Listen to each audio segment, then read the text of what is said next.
Hello learners, I am Harish Kumar Tyagi. Today we will talk about Right to Education Act 2009. On 26th of August 2009, the Indian Parliament passed a historic act regarding the education. It is known as Right to Education Act 2009. In view of the non-achievement of goals of UEE, that is Universal Elementary Education, this was the most awaited step on the part of Government of India. But you will be surprised to know that Act to provide free and compulsory education to the children in the age group of 6 to 14 years was already framed and implemented by Chhatrapati Shahu Maharaj in Kolhapur state, that is in Maharashtra, way back in 1902.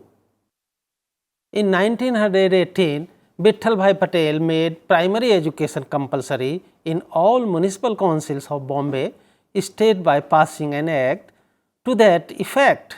Mahatma Gandhi's basic system of education of Vardha scheme of education 1937 also advocated for compulsory and free education for children. You will definitely appreciate the argument of Mahatma Gandhi that every person has right over free air and water. Similarly, free education should be available to each and every child, and it is the duty of society, of government to look after the welfare of the child. Rules of the RT Acts are for actual implementation of RT Act. Some rules are framed which are called the Right of Children to Free and Compulsory Education Rules 2009. These rules may vary up to some extent for state to state. Here, every state may frame its own rules, that is why they can easily vary. Here, we shall try to study some of the important rules for free and compulsory education of child. Number 1, we can say provisions and methods, special training of children in order to bring them up to the learning level of their peers, the limits of neighborhood schools, and duties of the state government and local authorities in upgradation of schools, provisions of transport facilities or residential facilities, and all forms of learning support to children with disabilities to ensure completion of elementary education. Methods and details of records to be maintained of children within the jurisdiction of the local authority. Responsibility of schools and teachers with regard to enrollments and classroom transactions with children from weaker sections and disadvantaged groups. Documents and age proof required for every child. Application and procedure to be followed by all schools other than a school established on or controlled by the state government or by the local authority in order to gain the recognition as maintained by the Act. Conditions and procedures under which this recognition could be withdrawn, composition and functions of the school management committee, details on the school development plan to be designed and monitored by the SMC, teacher qualifications norms. Like preliminaries, we have in preliminary section which is dedicated to the define keywords of the rules to RTE. A Act means the Right to Children to Free and Compulsory Education Act 2009. B Anganwadi means an Anganwadi center established under the Integrated Child Development Scheme of the Ministry of Women and Child Development of the Government of India. C Appointed date means the date on which the Act comes into force as notified in the official gazettes. D Chapters, section and schedule means respectively chapter, section of and schedule to the Act. E Childs means any child of the age group of 6 to 14 years. F Pupil cumulative records means record of the progress of the child based on his or her comprehensive and continuous evaluation. G School mapping means planning, school location to overcome social barriers and geographical distance. The right of children to free and compulsory education. Here we are going to discuss what are the various rights of the child when he is going to get a compulsory and free education. So, number one is like special training. Under this section, special training for those students whose admission is delayed is to be given by the specially appointed teachers. The purpose of this training is to enable students to successfully integrate themselves with the rest of the class academically and emotionally as well. Duration of the training shall be of 3 months. As a teacher, it is our duty to help the children who are lagging behind. So, we have to enroll each and every child, no doubt he is coming from any creed or caste. A special training for the purpose of first provision of section 4. This section says that the school management committee, local authority shall identify children requiring special training and organize such training in the following manner. Here we can explain these manner in such a way like the special training shall be based on specially designed age appropriate learning material approved by the academic authority specified in section 29A. It shall be provided in classes held on the premises of the school or through classes organized in safe residential facilities. It shall be provided by teachers working in the school or by teachers specially appointed for this purpose. So, the duration shall be for a minimum period of 3 months, which may be extended based on periodical assessment of learning progress of a child for a maximum period not exceeding 2 years. The child shall upon induction into the age appropriate class after special training continue to receive special attention by the teacher to enable him or her for successful accession, and it will integrate with the rest of the class academically and emotionally. Duties of the state government are, so here we are going to discuss first the duty of local authority. This local authority will establish by the government of state and also it will open the school within a radius of 1 kilometer, so that it can be easily accessed to the child's and going to learn his materials etc., and receiving his education up to class 1 to 5 within a walking distance of 3 kilometers for the students of class 6 to 8. So, here we can say those children who are coming in the category of 1 to class 5, they may go to the distance within the 1 kilometer from their residence, and the children who are studying in class 6 to 8th, they can go within a walking distance of 3 kilometers. So, these things have been mentioned under this state government's duties. In a particular area of the schools already exist, then classes are per requirement shall be added to those schools. You know that many states in our country could not evolve the network of elementary school. As per requirements, transportation or residential facilities are to be provided by the concerned state government as per the need of the children. We should appreciate the efforts put in by some state governments in this regards. Some states are issuing free travel passes to girls students, while some are providing bicycles to the girls for enabling them to attend the school. So, it is a appreciable step by these state governments. For establishing neighborhood schools, the state government local authority is going to undertake the school mapping, and all types of children including children with special needs shall be identified by the authorities. Maintenance of the record. Now, the question arises, who is going to maintain the records of all these things? So, here the local authority shall maintain a record of all children in its jurisdiction through a household survey from their birth till they attain the age of 14 years, and the record shall be updated each year. So, we can say here that local authority is responsible to look into the matter that each and every child is enrolled who is not going to the school, and it is their duty to bring back them or to enroll them in their schools. Here, as a teacher, our role is of vital importance. It is our duty to bring to the notice of the local authority any deviation from the rights of the child, in particular physical and mental harassment of the children, denial of admission, etc. We should be very watchful regarding this issue. We are required to identify the needs of the children and to prepare a plan and mother the implementation of the provisions of RT Act 2009. The local authority is expected to monitor the implementation of the midday meal in the school also. As you know, this scheme is already in the existence from 1986. It was mentioned in 1986 National Policy on Education that we have to enroll each and every child by providing them certain incentives. So, midday meal is one of them.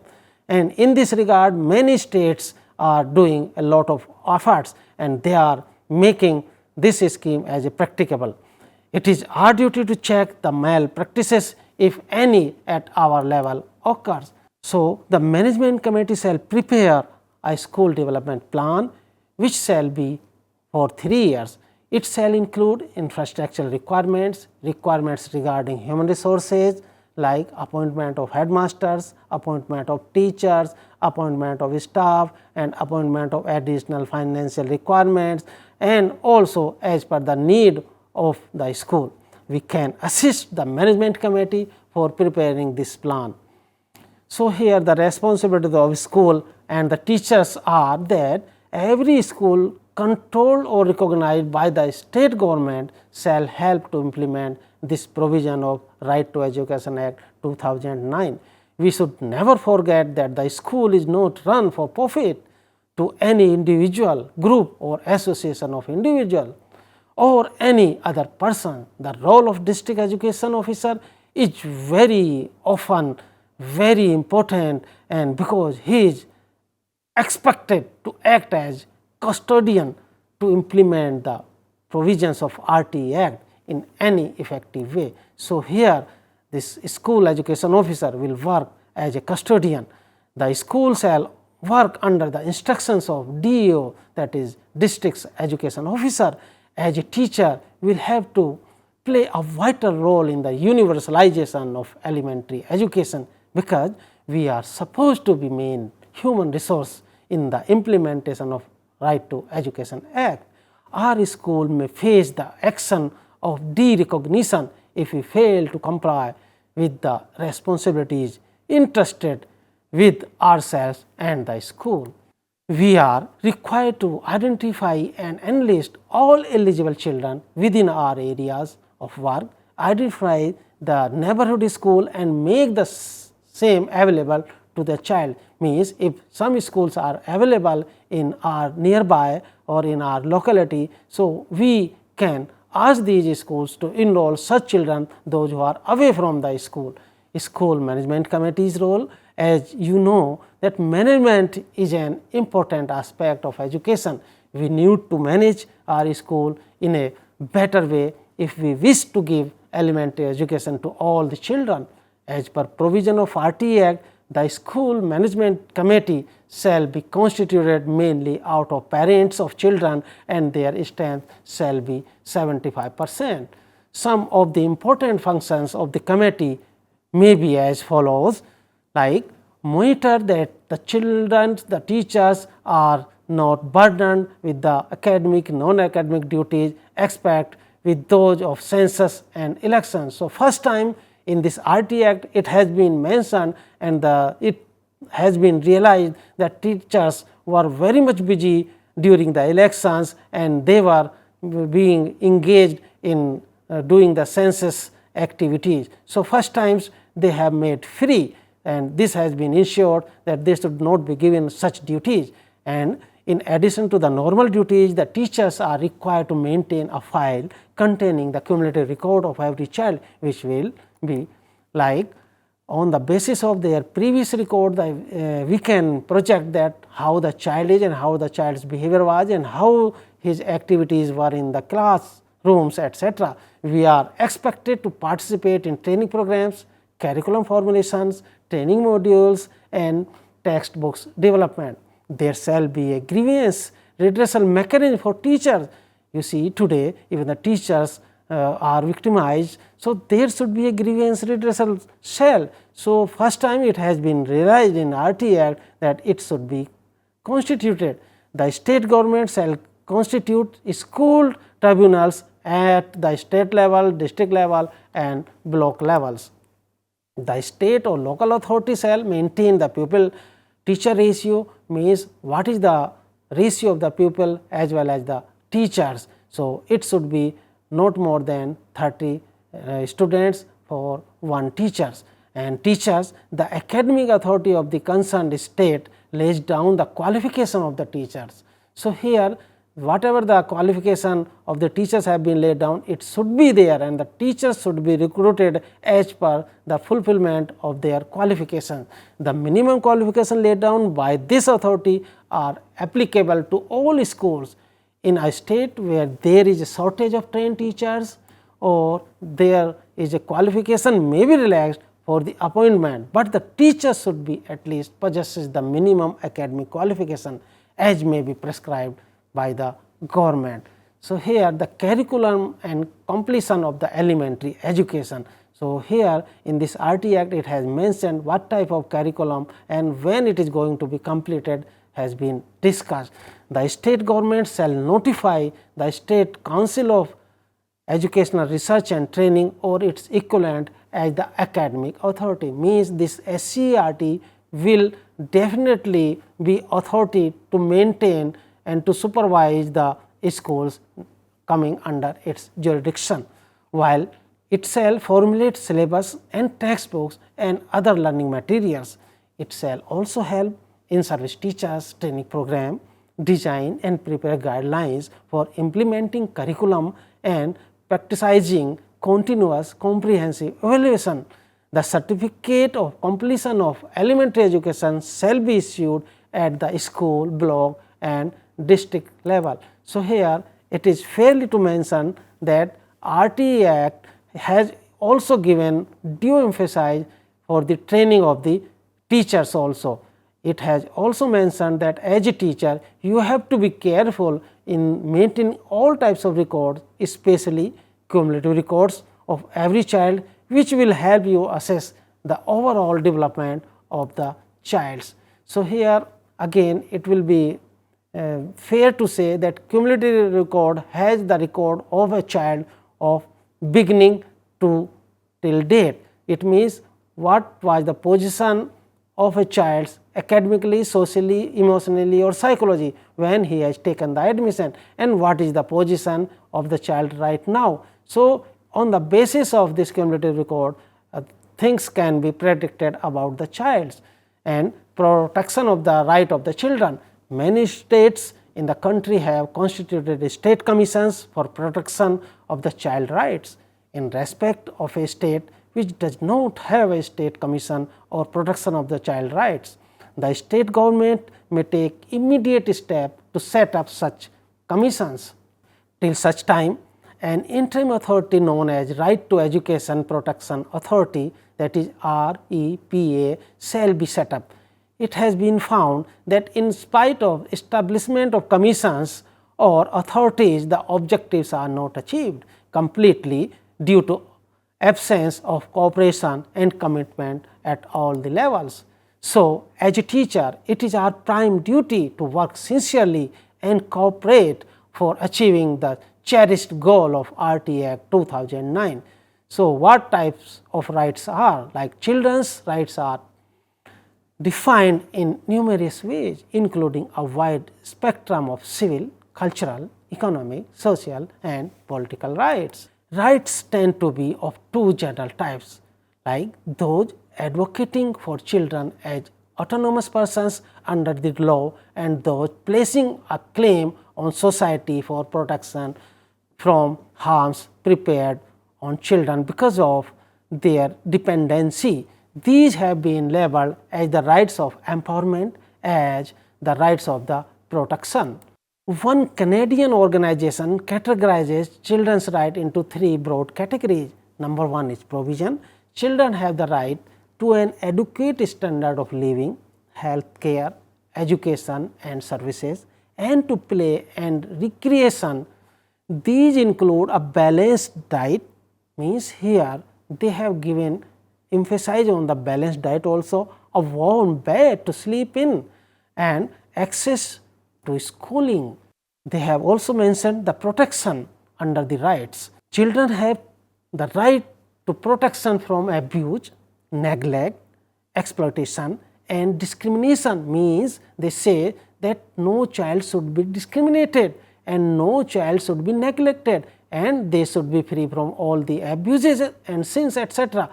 So, this includes the right to safe place for children to play, constructive child's rearing behavior and acknowledgement of the evolving capacities of the children.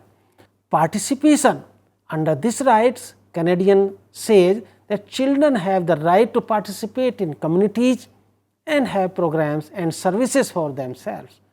This includes children's involvement in libraries and community programs, youth voice activities and involving children as decision makers.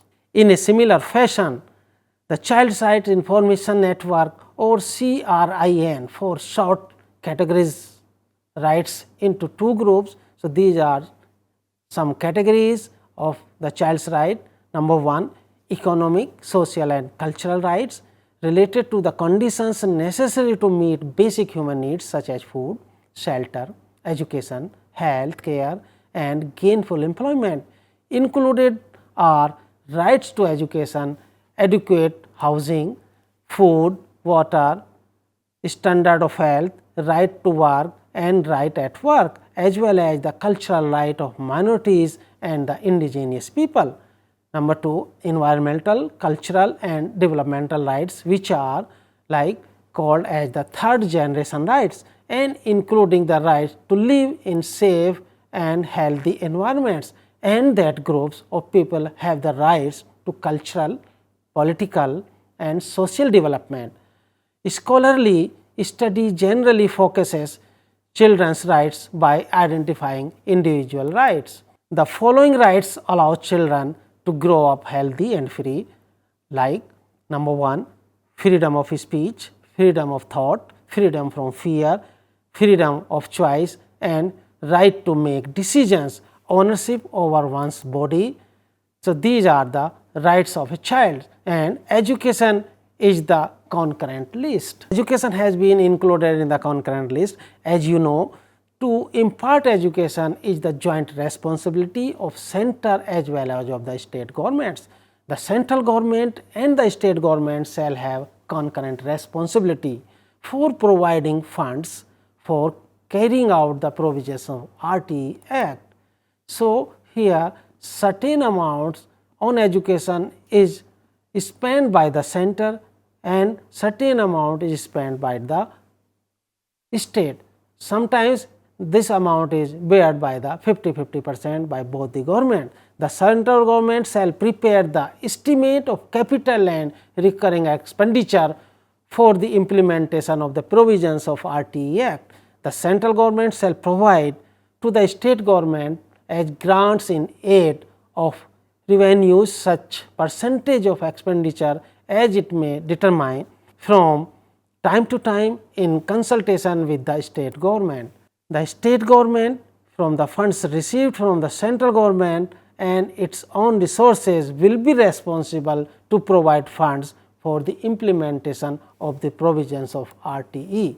It shall be the joint responsibility of the central government and the concerned state government to provide free and compulsory education to every children till they attain the age of 14 years. Here we should not forget that it is not necessary to meet this huge expenditure by a single government. So, provisions have to be made to provide quite and adequate funds. It is going to be biggest challenge to spare thousands of crores of rupees for this task. the concerned state government will have to ensure the compulsory admission, attendance and completion of elementary education by every child in the age group specified above.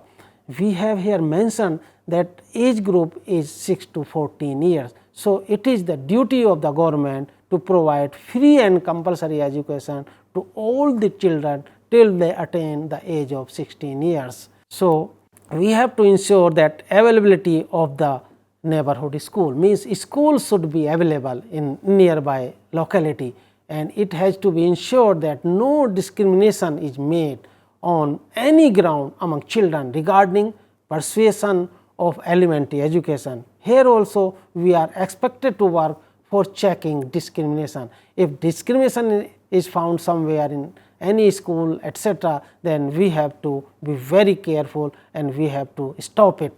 Ensure the availability of all types of infrastructural and educational facilities to each and every child for completion of elementary education. Many a time, in want of financial support, we could not provide good infrastructural facilities. Here again it is our duty to avail finances from various resources. Ensure that quality elementary education is accessible to every and each child. Our role as a teacher is important in maintaining the quality of elementary education and provide training facilities to the teacher working in the area of elementary education. It is in fact a good opportunity for us to acquire the necessary qualifications or necessary training which may further help us for teaching in a better way. It may also give stability in a teacher's career. So, in this way we are going to achieve this RTE Act. So, let us sum up whatever we have learned today. Here we have discussed the concept and need of universalization of elementary education, which means making available elementary education to each and every child. It has been clearly mentioned in Article 45 that Constitution will try to provide free and compulsory education to all the children till they attain the age of 14 years. Constitutional provisions are also reviewed. In the year 2002, the Parliament of India made 86 constitutional amendment in Article 21A. It was inserted which makes the right of education a fundamental right of the children. In the age group of 6 to 14 years, you have also studied reasons for non-achievement of goals of UEE. In 1959, the United Nations declared the rights of the child, right of survival, right to name and nationality, right to nutrition, right to expression, right to health and care, right to protection from neglect and exploitation, right to education, right to information, right to protection from abuse and right to recreation are some of the important rights of the child. So, dear learners, we have learned today about the Right to Education Act 2009 and also about the universalization of elementary education. Thank you, learners. We will meet in next lecture. Till then, bye and have a good day.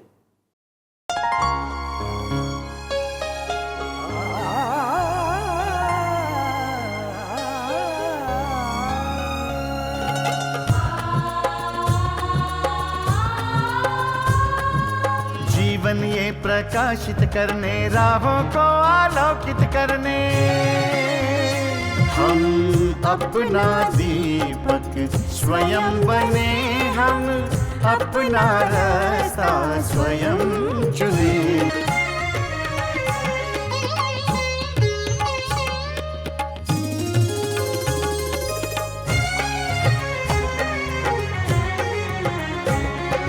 धन साधन समय की सीमा से विद्यालय जो मुक्त हो, धन साधन समय की सीमा से विद्यालय जो मुक्त हो। कभी पढ़े हम कहीं पढ़े वे विषय